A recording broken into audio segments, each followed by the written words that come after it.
Kami kembali mengajak Anda untuk melihat situasi terkini di kawasan Bundaran HI. Ada Rory Asyari di sana. Rory, silakan. Masih cukup tinggi di Bundaran Hotel Indonesia, belum ada penurunan yang signifikan dari tinggi air, sehingga masyarakat pun masih banyak yang terjebak di sekitar Bundaran Hotel Indonesia ini, terutama di daerah UOB maupun di depan Sarinah yang tinggi air masih mencapai 50 cm. Kita juga tahu bahwa banjir di beberapa wilayah di Jakarta ini menyebabkan putusnya aliran listrik dan juga putusnya sambungan telekomunikasi. Nah, untuk mengetahui bagaimana sambungan telekomunikasi untuk salah satu provider, saya sudah berbincang dengan Eric Meyer yang merupakan Director and Chief Commercial Officer dari Indosat. Pak Eric, selamat sore. Selamat sore. Banjir ini menyebabkan listrik dimatikan untuk menghindari adanya korban akibat kesetrum yang lebih banyak. Sementara untuk sambungan komunikasi kami tadi juga merasakan sedikit adanya kekurang lancaran ya. Sebenarnya saat ini bagaimana kondisi telekomunikasi di perusahaan Anda? Ya, kita memang sejak pagi tadi sangat sibuk ya dengan beberapa hal seperti ini. Yang pertama, kalau listrik mati, otomatis BTS kita yang memang membutuhkan daya listrik juga ikut mati. Untungnya kita punya memang baterai dan juga ada genset. Jadi di awal-awal nggak terlalu terasa, tapi kelamaan listrik yang nggak ada, genset kehabisan solar. Jadi kita ada tim yang memang keliling dari genset ke genset mengisi solarnya. Tapi tentunya ini aksesnya juga sekarang tidak terlalu gampang. Jadi sampai saat ini situasinya adalah sekitar 4% dari jumlah BTS kita di Jakarta. Di daerah-daerah yang kena banjir, memang masih belum on. Berarti 4% dari BTS di wilayah Jabodetabek ini mati ya? Apa impact-nya? Impact-nya saat ini, kalau 4% sebenarnya nggak terlalu masalah, karena biasanya bisa di-cover oleh BTS di sekelilingnya. Tapi ini dilakukan atau terjadi pada saat memang penggunaan telekomunikasi juga meningkat. Jadi ini sesuatu yang ya mungkin ada ketidaklancaran di beberapa tempat.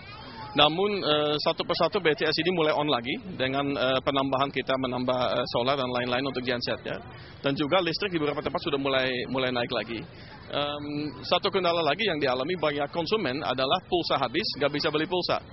Jadi untuk ini juga beberapa hal kita lakukan untuk meringankan beban dari konsumen. Pak, di tengah kondisi bencana saat ini, koordinasi antara satu instansi pemerintah dan instansi yang lain, ataupun dari masyarakat ke masyarakat yang lain, ataupun dari masyarakat ke instansi pemerintah sangat krusial, sangat vital. Bagaimana perusahaan Anda untuk mengatasi adanya 4% kematian dari BTS itu agar tidak mengganggu koordinasi penyelamatan atau evakuasi? Ya, pasti akan ada gangguan dan ini sangat disayangkan tentunya. Tapi tim kita siap untuk segera memperbaiki semua dan memang lagi berjalan semua. Satu hal lagi yang kita lakukan juga untuk meringankan komunikasi. Karena banyak orang kena misalnya ada di mobil nggak bisa kemana-mana, pulsa habis misalnya.